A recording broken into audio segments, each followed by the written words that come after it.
고린도후서 3장 6절에서 18절까지 봅니다. 저와 한 절씩 교독합니다. 그가 또한 우리를 새 언약의 일꾼 되기에 만족하게 하셨으니 율법 저물어라 하지 아니하고 오직 영으로 함이니 율법 저물은 죽이는 것이요 영은 살리는 것이니라. 그래서 생기를 죽지 아니하고 법정에 불리고 영광을 하시어 이스라엘의 성도를 모세의 정부의 복속이 영광 권내고 그걸 주목하였고 하물며 영의 직분은 더욱 영광이 있지 아니하겠느냐? 성경의 직분에 영광이 있으니 의의 직분은 영광을 지니시리라. 아멘. 영광 되었던 것이 더 큰 영광으로 말미암아 이에 영광될 것이 없으나 없어질 것도 영광으로 말미암았으므로 지니실 것은 더욱 영광으로 네, 우리가 이 같은 소망이 있으므로 담대히 말하노니 우리는 모세가 이스라엘 자손에게 장차 없어질 것을 무엇을 못하게 하려고 수고를 얼굴에 심은 것 같이 그러나 그들의 마음이 완고하여 오늘까지도 구약을 읽을 때에 그 수건이 벗겨지지 아니하고 있으니 그 수건은 그리스도 안에서 없어질 것이라.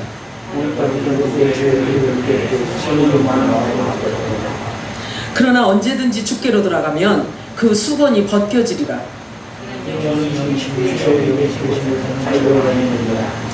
다 같이요. 시작. 우리가 다 수건을 벗은 얼굴로 거울을 보는 것 같이 주의 영광을 보매 그와 같은 형상으로 변화하여 영광에서 영광에 이르니 곧 주의 영으로 말미암음이니라. 아멘. 아멘. 마라나타 우리 세 번 외칠까요? 마라나타, 마라나타, 마라나타. 아멘. 오늘도 성령께서 교회들에게 하시는 음성이 저와 여러분에게 들려지기를 주님의 이름으로 축복합니다. 오늘 읽은 본문 말씀을 가지고 주께로 돌아가면 이라는 제목으로 우리 함께 은혜를 나눠보도록 하겠습니다. 듣는 귀가 있기를 축복합니다. 지금은 그 어떤 것도 우리에게 도움이 안 됩니다. 말씀을 사랑하시고 말씀을 붙들어야 가장 안전한 삶이 우리들에게 주어집니다. 우리가 어떤 나라의 여행을 준비하기 위해서도 그 나라에 대한 많은 정보를 수집하여 오기도 하고 익히는 일들을 자연스럽게 합니다. 그리고 그것이 지극히 당연한 일이에요. 무대뽀로 같지 않잖아요.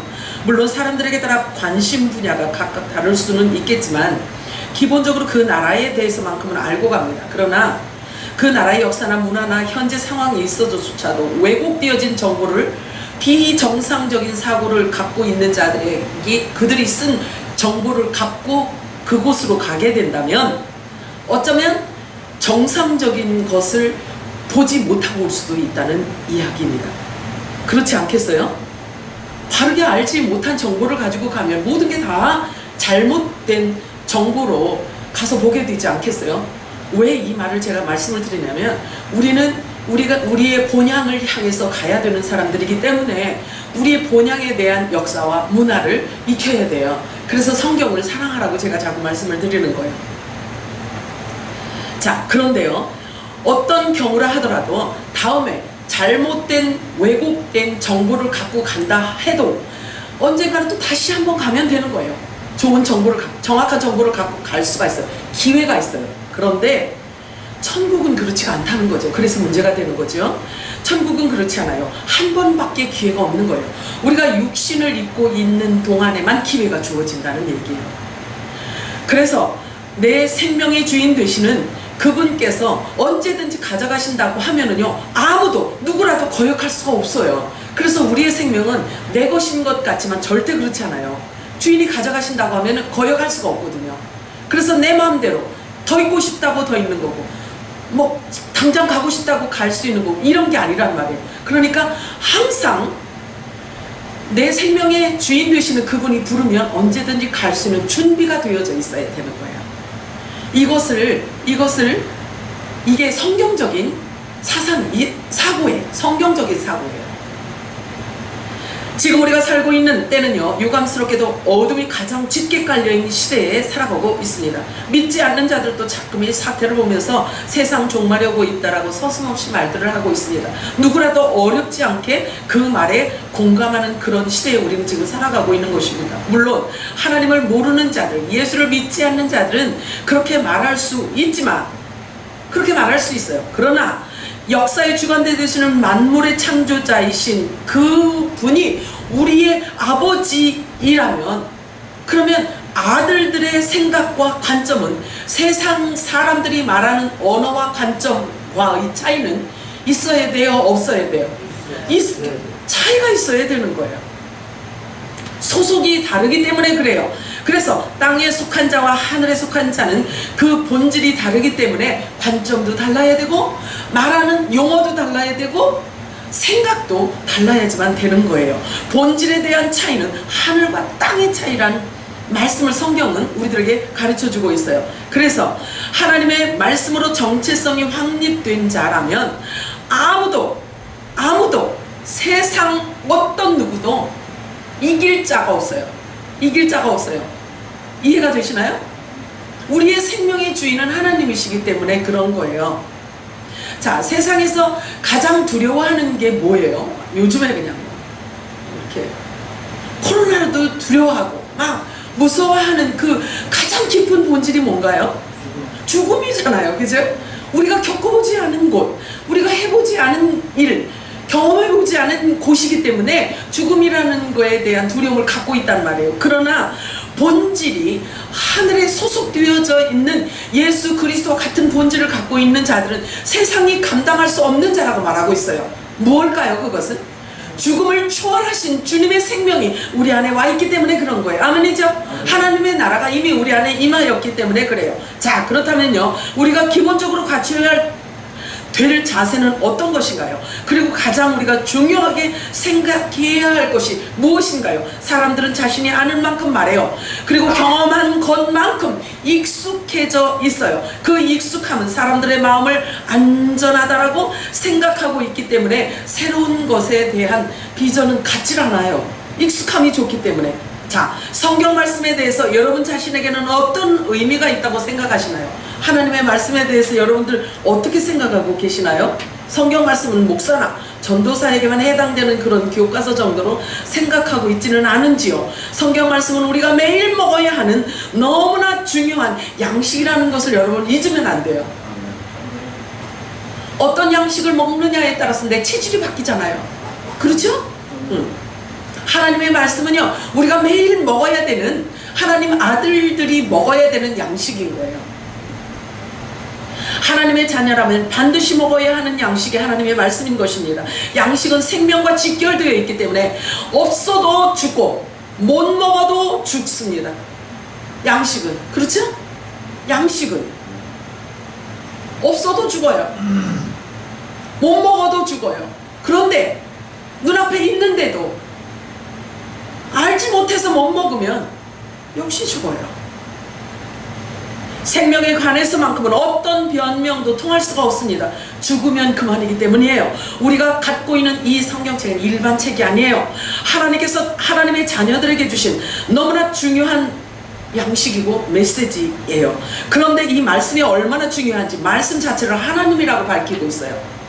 말씀이 영생이라고 말씀하고 있어요. 이 말씀이 죽은 자를 살린다고 말씀하고 있어요. 이 말씀은 예수님처럼 신령한 부활체로 만들어준다고 말씀하고 있어요. 아멘 하실 수 있나요? 왜냐하면 그분은 본래 하나님이셨고 말씀이셨어요. 그래서 말씀이 육신으로 오셨기 때문에 그분의 입에서 나오는 모든 말은 다 하늘 나라의 말이고 하늘 나라의 언어이며 하늘 나라의 생명인 거예요. 하늘 나라의 소리예요. 그래서 생명수 샘물인 거예요. 하나님의 말씀은 하나님의 생각이에요. 하나님의 말씀은 하나님의 생각이에요. 심심해서 예수님이 이 땅에 오셔서 죽으신 게 아니에요. 아버지의 모든 생각을 다 갖고 오셔서 쏟아놓으신 거예요. 예수님은 저와 여러분을 이 땅에 심으시기 위해서 예수님 자신을 주셨어요. 생명 자체인 물과 피를 모두 쏟아서 저와 여러분을 낳으셨어요. 에베소서 1장 3절에서 7절 읽겠습니다. 시작. 찬송하리로다. 하나님 곧 우리 주 예수 그리스도 아버지께서 그리스도 안에서 하늘에 속한 모든 신령한 복을 우리에게 주시되 곧 창세전에 그리스도 안에서 우리를 택하사 우리로 사랑 안에서 그 앞에 거룩하고 흠이 없게 하시려고 그 기쁘신 그대로 우리를 예정하사 예수 그리스도로 말미암아 자기 아들들이 되게 하셨습니다. 이는 그의 사랑하시는 자에서 우리에게 거쳐주시는 바 그의 은혜의 영광을 찬송하게 하려는 것이다. 우리는 그리스도 안에서 그의 은혜의 풍성함을 따라 그의 피로 속량 곧 주의 사함을 받았느니라. 아멘. 이것이 이 말씀 자체가 우리의 정체성이고 우리 기쁨의 원천이에요. 이미 하나님께서 하나님의 아들들로 택해 놓으셨다라고 말씀하고 있어요. 그래서 하나님 아들들에게 주시는 복은 어떤 복이냐면 하늘에 속한 신령한 모든 복을 우리들에게 주셨다고 말씀하고 있어요. 잘 접수하시기 바래요. 죽어서 그냥 하나님 나라 가서 그냥 누리는 것으로만 생각하시면 안 돼요. 하나님의 아들들에게 눈을 열어보게 하셨고 하나님의 아들이라는 정체성을 갖게 하셨다면 역시 하늘에 속한 하나님이 약속한 모든 복이 이미 주어진 상태라는 것을 우리가 접수해야 돼요. 아시겠죠? 알고 붙들고 누리는 자에게 주어지는 거예요. 창세전에 이미 하나님께서 기쁘신 뜻대로 저와 여러분을 예정하셔서 어린 양의 생명책의 이름이 기록해 놓으셨고 그들을 추수하게 하시려고 독생자 아들을 이 땅에 보내셔서 십자가에 죽으시고 그 물과 피로 천국의 아들들을 낳으신 거예요. 그리고 그 예정되어진 약속의 아들들을 부르시고 성령 세례로 그들을 거룩하고 흠이 없게 하시고 하나님의 기쁘신 뜻대로 부르신 저와 여러분에게 은혜의 영광을 찬송하게 하려고 하셨어요. 분명한 목적이 있습니다. 저와 여러분이 이 땅에 사는 목적은 분명합니다. 하나님의 영광을 찬송하게 하려고 우리를 부르셨다고 말씀하셔요. 그러므로 저와 여러분은 예수님의 물과 피, 즉 생명으로 만들어진 예수님과 똑같은 본질을 갖고 이 땅에서 존재하고 있어요. 이 땅에 존재하고 있어요. 사람들 보기에는 다 똑같아 보이죠. 다 똑같아 보여요. 왜냐하면 집이 똑같으니까. 집이 같으니까 그 안에 뭐가 들어있는지를 사람들은 잘 볼 줄 몰라요. 그런데 영적인 눈으로 성경으로 바라보면요, 그 안에 짐승이 들어있느냐 아니면 하나님이 들어있느냐 이 차이예요. 하늘에 속한, 우리가 지금 이 땅에서 존재하고는 있으나 하늘에 속한 영의 생명을 가진 유일한 존재들이라는 사실이에요. 이것을 누가 알까요? 하나님이 아시고 저와 여러분 자신이 아는 거예요. 사람들은 그걸 몰라봐요. 그러므로 저와 여러분의 삶의 열매는요, 예수님께서 기뻐 받으실 뿐만 아니라 저와 여러분에게서 뿜어져 나오는 그 예수님의 생명의 향취를 맡으시면서 주님이 너무나 기뻐하고 계신다는 사실을 여러분 아시기 바라요. 예수님의 생명을 가진 저와 여러분에게 성경은 말씀하고 있어요. 죄와 사망과 구원과 심판, 그리고 우리가 피해야 할 것과 떠나야 할 곳과 만나서는 안 되는 사람과 또는 품어야 하는 사람과 또는 놓아야 하는 사람이 누구인지 알도록 해주세요. 기준을 주셨어요. 무엇보다 중요한 것은 내가 어떤 존재이고 어떤 신분인지에 대해서도 성경은 분명하게 밝혀주고 있는 너무나 중요한 우리 아버지의 메시지예요. 성경 말씀은. 그러나 이 성경 말씀을요, 자신이 어떻게 생각하고 어떻게 인지하고 있느냐에 따라서 보여지는 관점이 달라요. 그리고 들려지는 이해 부분도, 그리고 깨닫는 부분도, 그 각도가 모두 다 다를 수밖에 없어요. 아들이 보는 관점이 다를 것이고 종이 바라보는 관점이 다를 것이에요. 그러겠죠? 시민이 바라보는 관점이 다를 것이에요. 또한 그 안에 하나님이 없는 짐승이 바라보는 관점이 다를 것이에요. 분명히 다를 것입니다. 왜 이런 제가 식상하고 시시한 유치원생에게나 할 법한 그런 이야기를 하냐고 언제나 생각하지 마시기 바라요. 왜냐하면 첫 단추를 잘못 꼈으면, 제가 첫 단추를 잘못 꼈으면요, 다시 다 풀러야 돼요. 그래서 교정을 해야 돼요. 처음부터 다 다시 시작해야 하기 때문에 그 원리를 제가 말씀드리고 싶은 마음에서 이런 말씀을 드리는 거예요. 시작은 모든 사람들이 다 다를지 모르지만 끝은 한 곳이어야 돼요. 끝은 한 곳이어야 되기 때문에 방향 설정하는 것이 너무나 중요합니다. 오직 하나님께 나아가야지만 되는 거예요. 방향 설정이 하나님께로 향해 있어야 되는 거예요. 아멘이죠? 그러면 하나님은 눈에 보이지도 않는데 어떻게 우리가 하나님에게로 방향을 설정하냐? 라는 말 하는 분은 없을 거예요. 우리 샘물교회 성도는. 자, 히브리서 10장 22절 읽겠습니다. 시작. 우리가 마음의 뿌림을 받아 악한 양심으로부터 벗어나고 몸은 맑은 물로 씻음을 받았으니 참 마음과 온전한 믿음으로 하나님께 나아가자. 아멘. 우리의 방향 설정은 하나님께 향해 있어야지만 되는 것입니다. 그리고 마음이 하나여야 되고 뿐만 아니라 마음도 하나여야 되고 그리스도의 사람은 그리스도 안에서 생각도 하나고 말도 하나여야 돼요. 입에서 하는 말도 같아야 돼요. 그래서 목적이 같고 목표가 같아야지만 되는 거예요. 로마서 15장 5절 읽겠습니다. 시작. 한 마음과 한 입으로 하나님 곧 우리 주 예수 그리스도 아버지께 영광을 돌리게 하라 하노라. 아멘. 마음도 하나여야 되고 말도 하나여야 돼요. 그래서 방향도 한 방향이어야 되고 하나님께 나아가는 자로서 말씀으로 생각도 바뀌어야 되고 그러나 말이 하나여야 된다는 이야기예요. 우리가 알아야 됩니다. 뭘 알아야 되냐면요, 하나님께서 무엇을 원하시는지를 알아야 돼요. 그래서 하나님의 뜻과 생각은 다음과 같다고 성경 우리들에게 가르쳐주고 있어요. 에베소 1장 10절 읽겠습니다. 시작.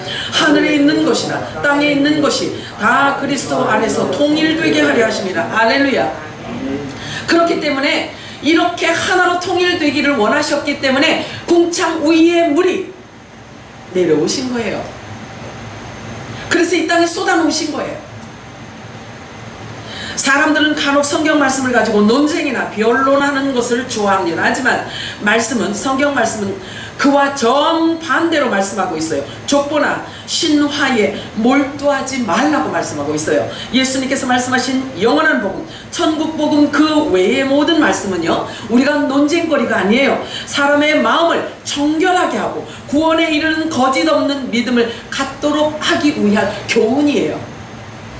논쟁과 변론의 대상이 아닌 거예요. 자, 디모데전서 1장 4절에서 7절 읽겠습니다. 시작. 신화와 족보에 끝없이 몰두하지 말게 하려 함이라. 이런 것은 믿음 안에 있는 하나님의 경륜을 이룸보다 도리어 변론을 내는 것이라. 이 교훈의 목적은 청결한 마음과 선한 양심과 거짓이 없는 믿음에서 나오는 사랑이거늘 사람들이 이에서 벗어나 헛된 말에 빠져 율법의 선생이 되려 하나 자기가 말하는 것이나 자기가 확증하는 것도 깨닫지 못하는도다. 신화나 족보에 몰두하는 자는, 즉 율법의 선생을 말하고 있어요.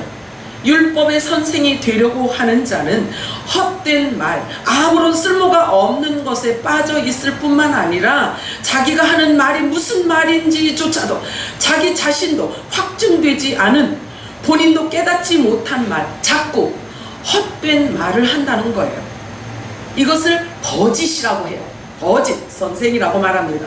바울은 어떻게 이런 담대함이 있을 수 있었을까요? 바울은 이런 담대함이 어떻게 주어질 수 있었을까요? 어떻게 주어질 수 있었을까요? 말씀이 계시되어졌기 때문에 말할 수 있었던 거예요. 그래서 이렇게 담대하게 전할 수가 있었던 거예요. 자, 에베소 3장 8절에서 12절 읽겠습니다. 시작. 지극히 작은 자보다 더 작은 나에게 이 은혜를 주신 것은 측량할 수 없는 그리스도의 풍성함을 이방인에게 전하게 하시고 또 예수 그리스도를 통하여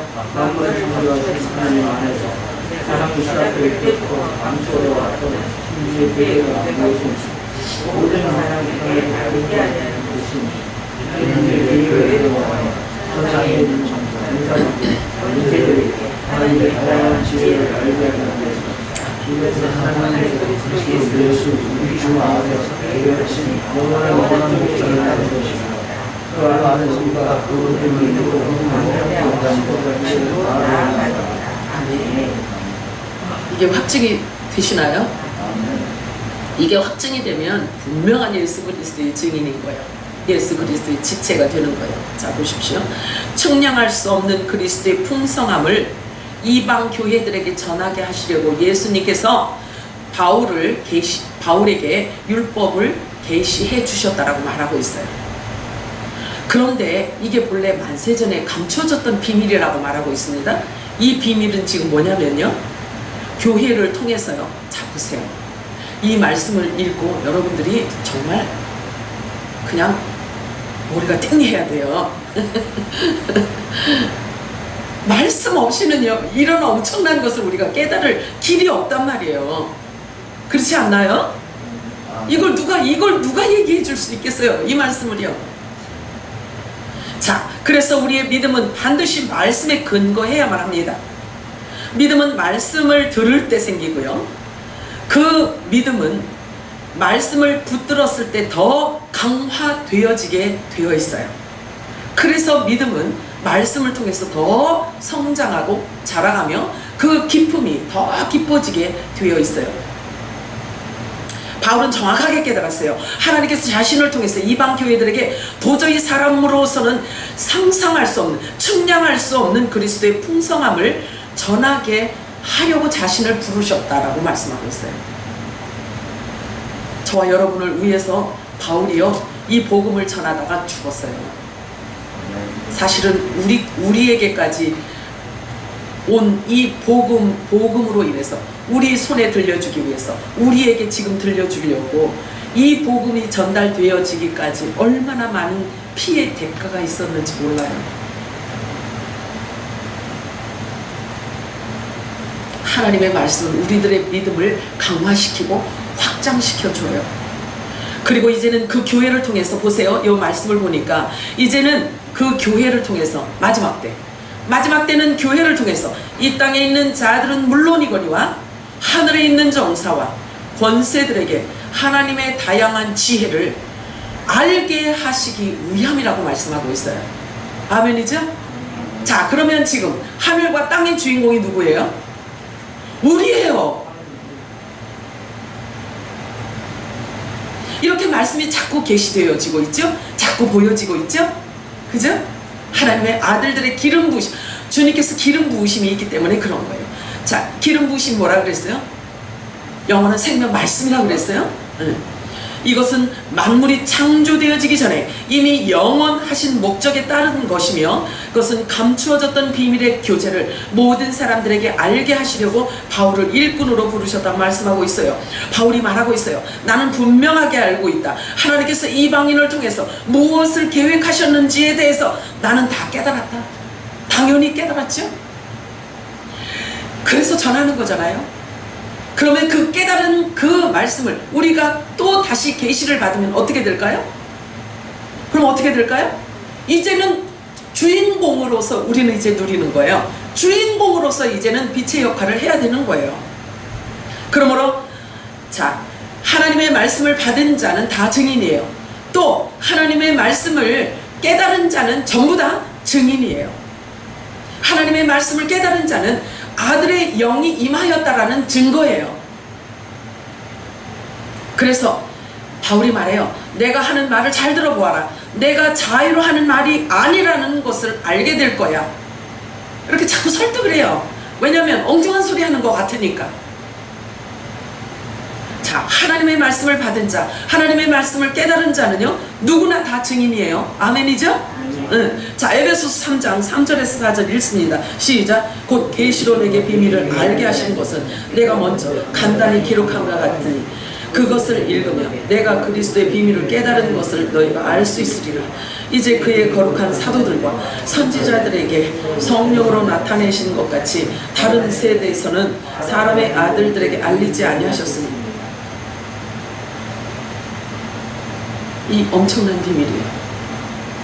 하나님의 아들들에게 감춰놓고 하나님 아들들을 추수하실 때에 열어주시고 계시하시기 위해서 사람들에게는요, 사람의 아들들에게는, 땅의 아들들에게는요, 땅에 속한 자들에게는요, 알리지도 않고 열리지도 않고 비밀이었다는 거예요.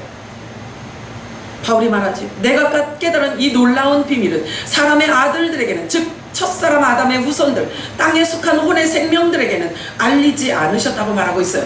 그 이유는 영원전부터 계획되어졌기 때문에, 이방인들을 향하신 하나님의 뜻이었기 때문이라고 이렇게 우리들에게 가르쳐주고 있습니다. 이방 교회들을 예수 그리스도와 함께 천국의 상속자로 계획하셨고, 그래서 그들을 일컬어 그리스도의 지체, 즉 한 몸이라고 말하면서 만물의 창조 이전에 미리 약속된 후사요, 아들들로 미리 정해 놓으신 하나님의 뜻이라는 거예요.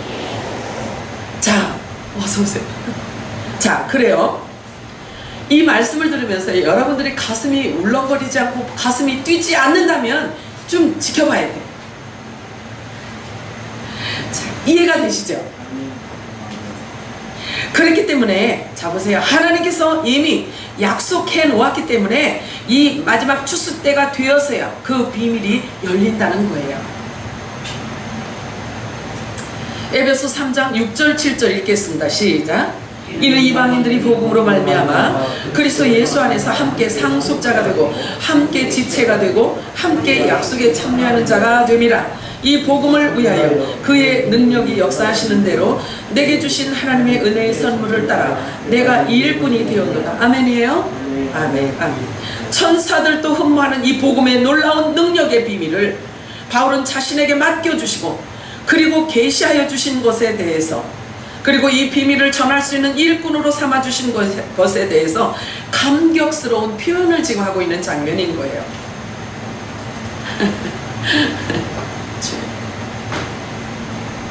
여러분들이 이 말씀을 듣고 기쁨, 에너지가 넘쳐야 돼요. 자, 모든 말씀의 결론은 하나님 나라 완성이에요. 하나님 나라 완성. 즉 하나님의 뜻과 목적에 따라 모든 역사의 흐름은 흘러가고 있다는 사실을 아시기 바랍니다. 피조 세계에서는요, 그 누구도 하나님의 이 뜻과 목적을 거스를 수가 없습니다. 그러므로 우리는 하나님의 말씀을 잘 따라가야지만 되는 것입니다. 예수님은 우리의 머리시고 우리는 그분의 지체라고 말씀하고 있어요. 또 말씀하십니다. 누구든지 나를 따라오려거든 자기를 부인하고 자기 십자가를 지고 나를 쫓으라 라고 말씀하고 있어요. 예수님을 쫓기 위해서는 내 자아가 충천해지면 안 돼요. 예수 그리스도 입에서 나오는 천국 복음, 하나님 나라 비밀을 들어야 되기 때문에 그런 거예요. 그래서 내 자아를 십자가 못 박지 않으면 주님의 말씀을 받을 수가 없어요. 자, 그래서 자기를 부인하라. 자기를 부인하고 자기 십자가를 지고 따르라는 것은요, 제자들에게 말하고 있어요. 지체들에게 말하고 있어요. 그래서 예수 그리스도와 연합된 자, 그 관계를 말하고 있어요. 하나 된 관계를 말씀하시는 것입니다. 저와 여러분 예수 그리스도와 연합되어져 있다면 예수님이 하시는 모든 말씀이 내 것이 되어지게 되어 있어요. 양은 목자의 음성을 듣게 되어 있거든요. 예수님의 마음은 어떠했는지 또 어떤 생각을 갖고 계시는지 여러분 알고 계신가요? 설명하실 수 있나요 혹시? 예수님은 어떤 마음이셨는지 담고 싶으신가요 혹시? 담고 싶으시요? 네. 그럼 예수님 마음을 알고 싶으신가요? 알면 평생 마음이 무거우실 텐데 괜찮으시겠어요? 그래요. 자, 그러면 오늘 분명하게 우리 눈으로 확인해 보도록 합니다. 자, 더 이상은요, 눈으로 확인하고 나면 더 이상 변명을 못해요. 자, 빌립보서 2장 1절에서 5절 읽겠습니다. 시작.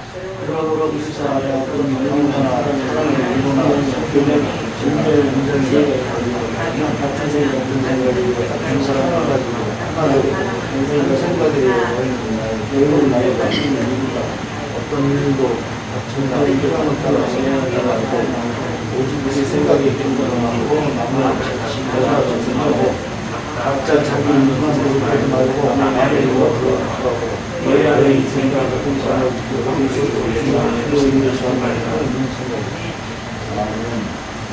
아멘이죠? 아멘 했어요. 잘 지켜봐요 진짜. 자, 부담이 되시겠지만 항상 이 말씀으로 자신의 마음을 비춰보면서 점검하시기 바랍니다. 뿐만 아니라 예수님은 하나님 본체이셨습니다. 그런데 하나님과 동등됨을 여기시고 사람 앞에서 군림하지 않으셨어요.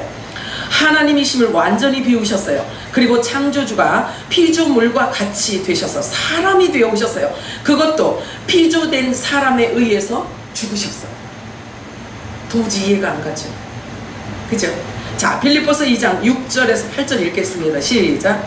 그는 근본 하나님의 본체시나 하나님과 동등됨을 취할 것으로 여기지 아니하시고 오히려 자기를 비워 종의 형체를 가지사 사람들과 같이 되셨고 사람의 모양으로 나타나사 자기를 낮추시고 죽기까지 복종하셨으니 곧 십자가에 죽으십니다. 아멘이죠? 하늘의 모든 신령한 복을 여러분들에게 주시고 이 땅의 모든 기름진 복을 여러분들에게 물붓듯 쏟아 부어 주셔도 여러분 안에 예수 그리스도의 생각과 예수 그리스도의 마음이 주어진다면 걱정이 없어요. 자, 이와 같은 사실에 대해서 지금 여러분 마음은 어떤 반응이 일어나고 있는지 한번 보세요. 자, 이 빌립보서 말씀 보면서 여러분 마음에 어떤 반응이 일어나고 있나요? 긍정하고 있나요? 동의하고 있나요? 그래서 분명히 나와 관련된 일로 확신과 믿음으로 화합하실 수 있는지 확인해 보시기 바래요. 화합하셔야 됩니다. 자, 오늘 읽은 본문을 한 번 더 살펴봅니다. 모세가 이스라엘 백성을 애굽에서 탈출시켜서요 광야로 나왔을 때 하나님께서 모세를 다시 하나님의 산으로 부르셨어요. 그래서 그곳에서 십계명과 다른 법률을 제정해 주셨어요. 이것을 일컬어서 첫 언약, 즉 율법이라고 합니다. 그래서 이 첫 언약을 받고 광야에서 만나를 먹었는데요, 광야에서 40년 동안 지내면서 하늘로부터 만나가 내렸어요. 그래서 그 만나를 먹으면서 이게 뭐지? 이라고 해요. 이게 뭐지?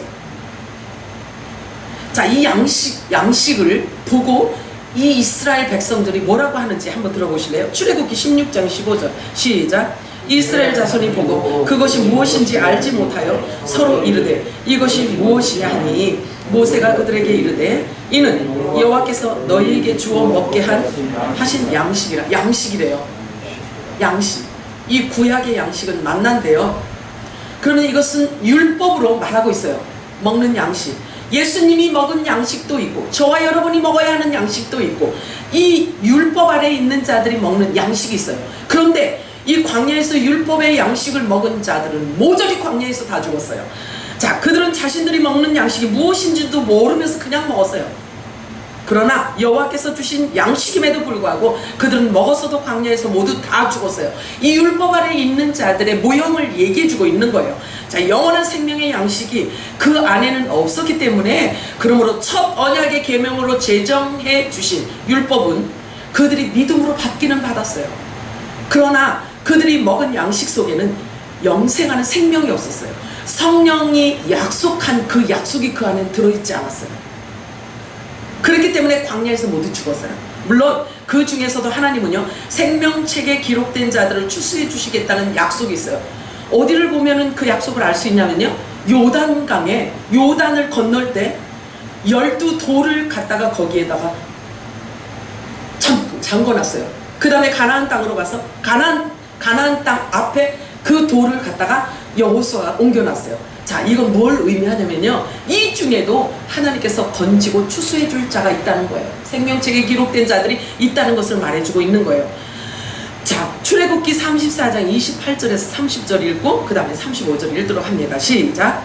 여호와와 함께 40일 안으로 있으시며 또 말씀하시지 않으시며 여호와께서 하나님 하나님을 말씀하시고 십계명을 동들에게 이루시며 모세가 그들을 하늘 모세를 주고 시내산에 살려주고 이 산에서 모세는 자기가 여호와와 말씀하시고 하나님의 얼굴 광채가 하나 깨닫지 못하였더라. 아론이 모세를 세워진 모세를 볼때 모세의 얼굴을 그의 광채가 나오고 그에게 가까이 하게 되어 이스라엘 자손이 모세의 얼굴의 광채를 보고 모세가 모세와 여호와 앞으로 나아가기까지 다시 수건으로 차고 연결을 하였더라. 자, 하나님의 산에 올라오라 그래서 모세가 올라갔어요. 그래서 거기 올라가서 율법을 받아갖고 내려왔어요. 율법을 받아갖고 내려왔는데 율법은 정죄의 직분자라고 말해요. 율법은, 그죠? 자, 율법 아래에 있는 자들은 죄와 사망의 법에 의해서 그 율법이 계속 정죄를 하니까, 그래서 율법 아래에 있는 자들은 죽을 수밖에 없어요. 자, 그런데 그 율법을 첫 계명인 율법을 받아갖고 내려왔음에도 불구하고 바울의 이제 이 모세의 얼굴에서 빛이 났어요. 빛이 났는데 사람들이 그 얼굴을 쳐다보지를 못해요. 그 얼굴을 쳐다보지를 못해요. 빛이 나니까. 그래서 수건으로, 여기 지금 35절에 보니까 수건으로 얼굴을 가렸다고 하네요. 그죠? 자, 그러면 이 수건으로 얼굴을 가린 이 수건이 지금까지 와요. 지금까지. 그래서 아까 읽었잖아요. 고린도후서 말씀 읽었잖아요. 지금까지도 율법을 읽으면서 율법 아래에서 그것을 붙들고 있는 자들은 아직 수건이 벗겨지지 않은 상태를 말하고 있어요. 자, 그러면 이 수건으로 가린 이유는 이것은 영원한 생명이 아니야, 영원한 생명 복음이 올 것이야, 이건 그림자일 뿐이야 해서 믿지 못하게 하느라고 덮어버린 거예요. 그러니까 율법 안에서는 생명이 없는 거예요. 그런데 오늘 제목 말씀처럼 주께로 나오면, 주께로 가면, 그리스도에게 가면, 말씀 안으로 들어가면 수건은 그냥 자동으로 벗겨지는 거예요. 그걸 말하고 있는 거예요. 그 얘기를 하고 싶은 거예요. 그런데 보세요. 수건으로 얼굴을 가린 자들이 아직도 교회 안에 많이 있어요. 전 유대인들은 더더욱 뭐 말할 것도 없고요. 이때 가려졌던 이 수건이, 세상에 이때 가려졌던 수건이 아직까지도 이스라엘 백성들은 가려져 있어요. 그래서 그들은 복음을 받지 못하고 메시아를 죽는데 내어준 그런 우를 범하게 되는 거예요. 이들은 자신이 먹는 양식이 무엇인지를 모르고 먹었어요. 그리고 먹고서도 광야에서 모두 다 죽었어요. 이 양식은 영원한 생명의 말씀이 아니기 때문에 그렇습니다. 그래서 오늘 본문에서 밝혀주고 있는 거예요. 그래서 바울이 우리를 이해하기 쉽게 율법을 계속 이렇게 풀어주잖아요. 풀어주고 있잖아요. 자, 그래서 오늘 본문에서 밝혀주고 있는데요. 이스라엘 백성이 광야에서 먹었던 이 양식, 뭔지도 모르고 먹었던 이 양식은 바로 첫 언약의 율법을 설명해주고 있는 것입니다. 그러므로 새 언약이 필요했고, 이 첫 언약은요, 안 돼요. 생명이 없어서 안 돼요. 그래서 그러면 첫 언약으로 안 된다면 새 언약이 필요하겠죠. 그래요. 그래서 예수님을 일컬어 새 언약의 중보자라고 말하고 있어요. 그래서 율법 아래에서 우리를 노연하게 해주시면 새 언약의 중보자이신 그분 안으로 우리가 들어갈 수 있게 되는 거예요. 그래서 새 언약의 중보자 예수 그리스도께서 오셨고, 그리고 이방 교회들에게 그 새 언약을 전해줄 일꾼이 필요했던 거예요. 그가 바로 바울이었던 거예요. 주인공인 저와 여러분을 위해서 이 복음을 전하다가 죽었어요. 순교를 한 거예요. 자, 고린도후서 3장 6절에서 9절 한번 읽어볼까요? 시작. 그가 또한 우리를 새 언약의 일꾼들에게 만족하게 하셨으니 율법 조문으로 하지 아니하고 오직 영으로 함이니 율법 조문은 죽이는 것이요 영은 살리는 것이니라. 돌에 써서 새긴 죽게 하는 율법 조문의 직분도 영광이 있어 이스라엘 자손들은 모세 얼굴을 없어질 영광 때문에도 그 얼굴을 주목하지 못하였거든. 하물며 영의 직분은 더욱 영광이 있지 아니하겠느냐? 정죄의 직분도 영광이 있은즉 의의 직분은 영광이 더욱 넘치리라. 아멘이죠? 아, 신나. 너무 신나. 가슴 뛰어.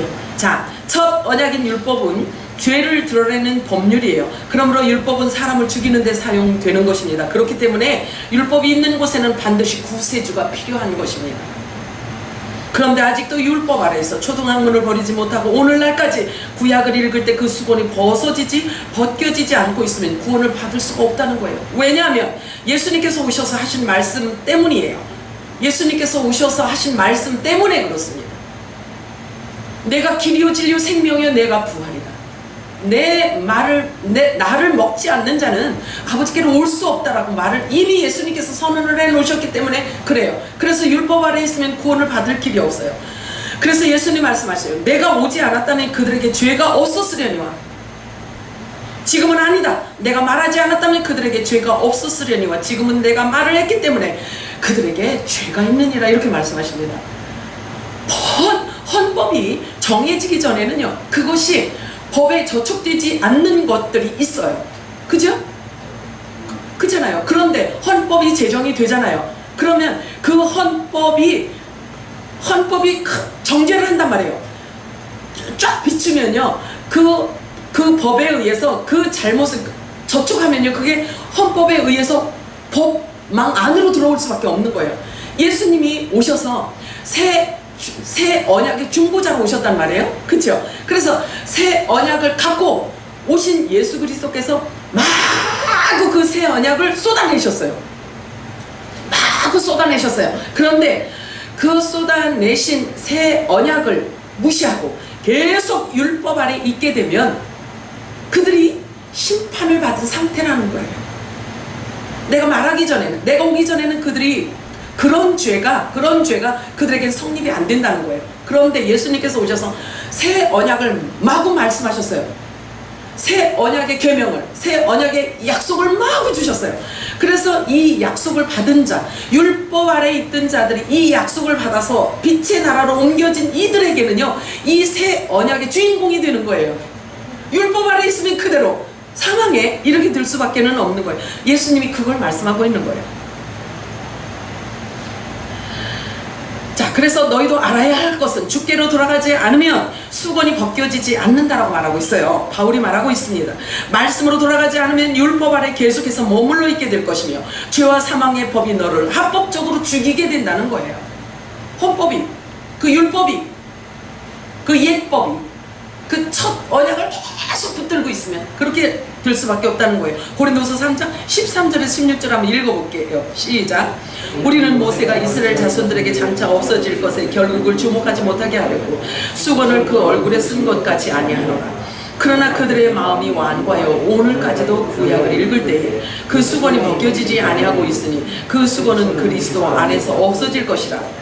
오늘까지 모세의 글을 읽을 때에 수건이 그 마음을 덮어도다. 그러나 언제든지 주께로 돌아가면 그 수건이 벗겨지리라. 아멘. 그리스도가 누구예요? 말씀이에요.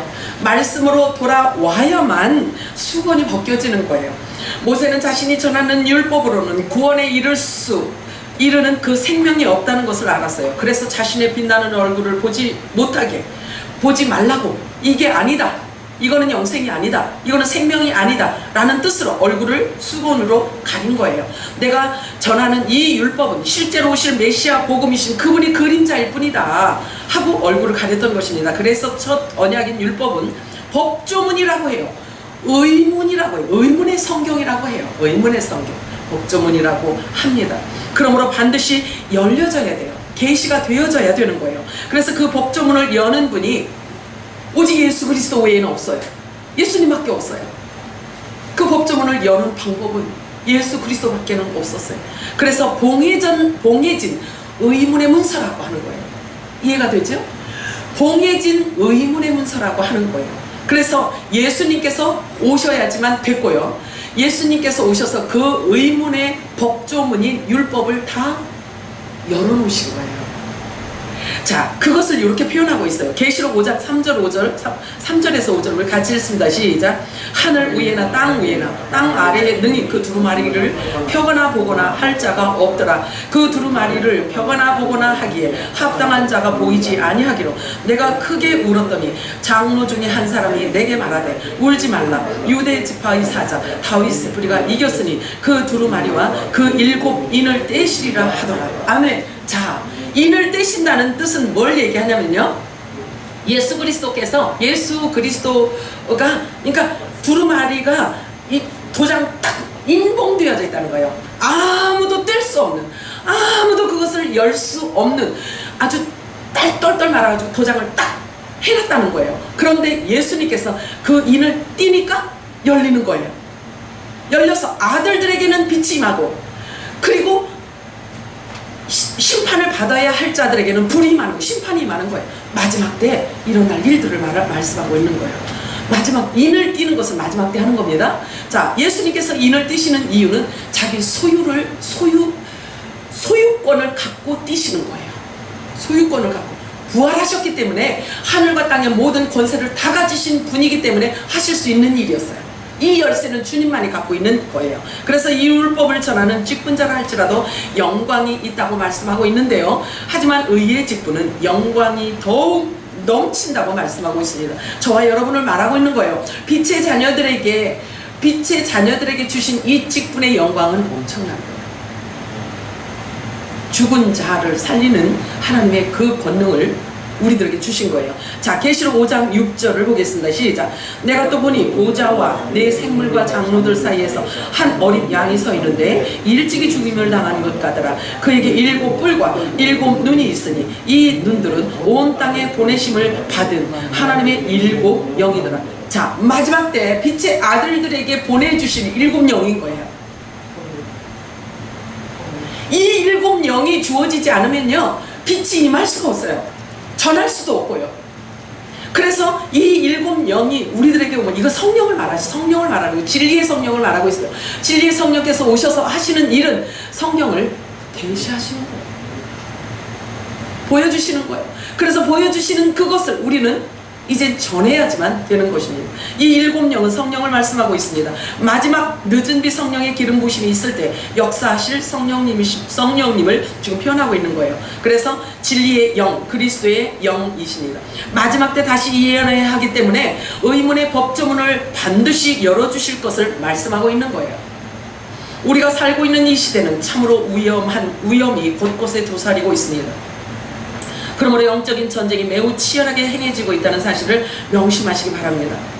분별해야 해요. 분별해야 됩니다. 마지막 때라고 그렇다고 아무나 끌어안고 사랑해 절대 안 됩니다. 더 위험합니다. 자, 우리가 자칫 잘못하면 섬겨야 하고 품어야 하고 내 몸과 같이 사랑해야 한다는 그런 명분으로 아무에게나 그 말씀을 적용 대상으로 삼고 그런 행위를 하면 이제는 안 돼요. 영적 분별력이 절실하게 필요한 때가 된 것입니다. 무엇으로 분별할 수 있어요? 열매를 보고 분별하라고 말씀하십니다. 예수님은 우리에게 그 기준을 말씀해 주셨어요. 그것은 바로 그 사람의 열매를 보라고 말씀하셨어요. 열매는 그 사람의 말과 삶을 가리키고 있습니다. 그래서 그가 어디에 연합된 자인지를 바르게 알려면 그 사람의 열매를 보면 알 수 있습니다. 그래서 그 사람의 말을 들어보면 알 수 있어요. 어떤 양식을 먹었느냐가 그 사람에게서 열매를 결정하기 때문에 그래요. 어떤 양식을 많이 먹었는지에 따라서요, 그 입에서 나오는 말이 먹은 양식에 따라서 결정되어지게 되어 있는 거예요. 마태복음 7장에 그의 열매로 그들을 알지니 가시나무에서 포도를 또는 엉겅퀴에서 무화과를 딸 수 있겠느냐? 딸 수 없다는 얘기예요. 야고보서 3장에는 샘이 한 구멍으로 어찌 단물과 쓴물을 내겠느냐? 라고 말하고 있어요. 그렇겠죠? 아무데나 들이밀면 안 돼요. 지금은 생각 없이 아무렇게나 말하고 아무렇게나 행동할 그런 때가 아닌 거예요. 자, 잠언서 6장 27절 28절 읽겠습니다. 시작. 사람이 불을 품에 품고서야 어찌 그의 옷이 타지 아니하겠으며 사람이 숯불을 밟고서야 어찌 그의 발이 되지 아니하겠느냐. 분별이 필요하다는 거죠. 분별이 필요한 거예요. 상대가 불을 품고 있다면 그를 끌어안으면 된다 안 된다? 안 되는 거예요.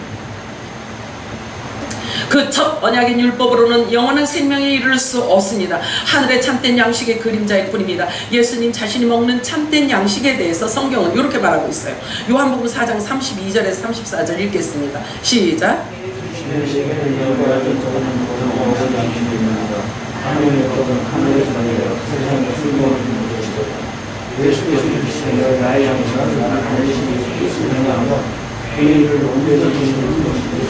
아멘이죠? 자, 그렇다면 예수님께서 먹는 이 양식은요, 아버지가 하라는 것을 마지막까지 다 이루시는 것이 그게 양식이래요. 자, 그렇다면은 예수님의 지체인 저와 여러분에게 주신 직임이 있잖아요. 그죠? 그 직임을 감당하는 것이 양식이에요. 근데 그 직임을 감당하기 위해서 기름 부으심을 주님께서 허락하신다는 거예요. 아멘이죠? 네. 하나님이 필요해서 기름 부으심을 우리들에게 주시는 거예요. 그래서 우리는 그 직분을 감당할 수, 화목직책이잖아요. 그죠? 화목직책, 의의 직분자들인 것입니다. 자, 요한복음 6장 38절에서 40절 읽겠습니다. 시작. 내가 하늘에서 내려온 것은 내 뜻을 행하려 함이 아니요 나를 보내신 이의 뜻을 행하려 함이니라. 나를 보내신 이의 뜻은 내게 주신 자 중에 내가 하나도 잃어버리지 아니하고 마지막 날에 다시 살리는 이것이니라. 내 아버지의 뜻은 아들을 보고 믿는 자마다 영생을 얻는 이것이니 마지막 날에 내가 이를 다시 살리리라 하십니다. 아멘. 보세요. 예수 그리스도의 말씀이, 자, 지금 우리가 지금 마지막 시대에 살고 있다고 지금 이러고 있죠? 그죠? 마지막 시대죠? 그러면 마지막 시대에 하나님의 아들들, 예수 그리스도의 지체들을 하나님이 부활시키실 건데 그냥 이렇게 갖고는 안 돼요. 이래가지고는 안 되는 거예요. 왜냐면 예수 그리스도 입에서 나온 내 말이 생명이요, 내 말이 길이요, 진리요, 생명이요, 부활이다 라고 말씀하셨잖아요. 그래서 예수 그리스도의 입에서 나온 그 말씀을 우리들이 가득 채워야지만 되는 거예요. 그래야 그 기름 부으심이 있어야 우리를 예수 그리스도와 함께 예수 그리스도와 같은 신령체로 우리를 그렇게 만드실 수가 있는 거예요. 아시겠죠? 막연하게 이렇게 있으면 안 돼요. 그냥 우리가 눈만 꿈벅 이러고 있으면 안 되는 거예요. 그래서 하나님의 말씀을 신비에 새겨야 되는 거예요. 신비. 그래서 양식이 되는 이 영원한 생명을, 영원한 복음을 여러분들이 부지런히 먹어서 여러분들이 육을 벗겨놓고 이 말씀으로 계속 신비에 새기시기 바래요. 왜냐면 그 말씀이 우리를 부활시키기 때문에 그런 거예요. 말씀이 우리를 부활시킨다니까요. 지극히 마지막 때를 살고 있는 지금 저와 여러분에게 주시는 우리 주님의 음성인 거예요, 이게.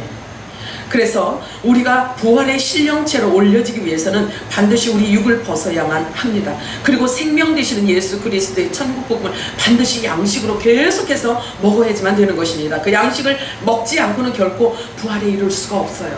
말씀 없이는 안 돼요. 내 말이 영이요 생명이라 하신 그 새 언약의 말씀을 듣지 않고는, 먹지 않고는 결코 영생에 이룰 수가 없습니다. 우리가 그리스도로 나아가지 않는다면 결단코 율법의 수건은 벗겨지지 않아요. 율법의 수건이 벗겨지지 않고는 부활을 할 수가 없어요. 구원을 받을 수가 없어요. 여기까지인데 이해가 가시나요? 아멘. 하나님 아버지 고맙고 감사합니다. 하나님께서 오늘도 저희들에게 말씀을 주셔서 참 감사합니다. 예수님께서 먹으신 그 양식도 아버지 하나님 우리도 그와 같은 양식을 우리들에게 주셨습니다. 하나님 아버지 7영의 기름을 부어주시고 빛의 자녀들을 통해서 화목직책을 주시고 의의 직분을 우리들에게 주셨기에 이 사명을 감당하라고 주님께서 우리들에게 기름을 부어주십니다. 하나님 아버지께서 이제 저희들을 향하신 계획과 뜻과 목적과 그 모든 것들을 우리 하나님 아버지 저희들이 잘 깨달아 알아서 말씀을 따라 잘 살아갈 수 있도록 하나님 도와주십시오. 그리고 열매를 맺도록 하나님 도와주옵소서. 거룩하신 하나님 아버지의 경륜과 뜻을 저희들을 통해서 이루어 주시옵소서. 모든 삶을 통해서 우리 아버지가 기뻐 받으시는 아름다운 향기가 되도록 주여 도와주시옵소서. 모든 범사에 주님께서 통치하시고 모든 범사를 주님께서 주관하시고 우리들의 생각을, 우리들의 마음과 우리들의 모든 것들이 진리로 하나 되어 연합되어 하나님 아버지 한 마음을 품고 한 뜻을 품고 한 말을 할 수 있도록 주여 도와주시옵소서. 우리의 영혼이 이제 하나님 아버지께서 원하시는 대로 주께로 돌아가서 그리스도 안에서 우리 영혼이 열리도록 하나님 도와주시옵소서. 생명의 빛을 발하는 우리 모두가 되도록 하나님 도와주옵소서. 그렇게 해주실 우리 주 예수 그리스도 이름으로 기도 올려옵나이다. 아멘. 지금은 우리 주 예수 그리스도의 무한하신 은혜와 하나님 아버지의 극진하신 사랑하시는 은혜와 성령의 교통 감화 내주 위로 하시니 이 나라와 이 민족 위에와 모든 교회와 우리 샘물교회와 우리 귀한 권속들 머리와 가정과 직장과 사업 위에 지금으로부터 영원토록 함께 있을지어다.